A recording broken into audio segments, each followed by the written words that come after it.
बिगड़ा नहीं है। फिक्र मत कर। ये गर्ज है मुझे अब तुमसे। वक्त हमारे हाथ में। जोया का लंच पे जाने को दिल था, बस इसलिए कॉल की थी आपको। और मुझे फ्रेंड को ड्रॉप करना था। मतलब मुझे ऐसा लगता है कि ये बात तुम भी जानती हो। कहाँ हो तुम? मुझे भी मिलना था तुमसे। मैं ड्राइव कर रहा हूँ ये कि मुझे झूठ से सख्त नफरत आएगा। मुझे भी। तुमसे तो मुझे अब कोई उम्मीद नहीं बाकी रही। ऑन जोया का दिल तो कहीं और है। अभी तो थोड़ा मुश्किल है। वैसे अभी रीरत रमला से मुलाकात के दौरान ऑन को एक बड़ा प्रस्ताव मिलता है।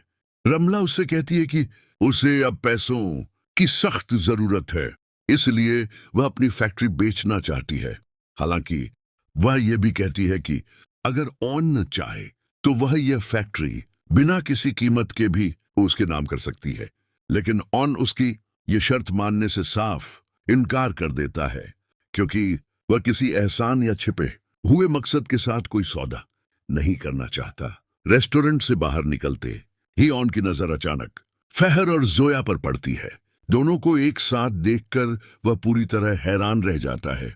उसकी बेचैनी बढ़ जाती है और वह तुरंत राफे को फोन करता है।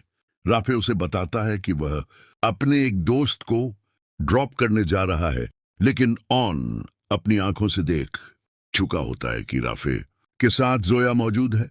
यही बात उसके मन में कई सवाल खड़े कर देती है। घर पहुंचने के बाद ऑन आयला से पूछता है कि जब जोया का दिल किसी और के लिए धड़कता है तो फिर उसका रिश्ता किसी दूसरे इंसान से क्यों तय किया जा रहा है। वह आयला से साफ साफ सच बताने को कहता है और कहता है कि उसे झूठ से सख्त नफरत है। जवाब में आयला भी यही कहती है कि उसे भी झूठ बिल्कुल पसंद नहीं।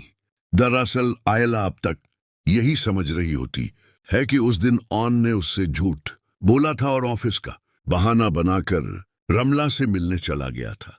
दोनों एक दूसरे को गलत समझ रहे हैं और यही गलतफहमी उनके रिश्ते में नई दूरियां और तनाव पैदा करने वाली है।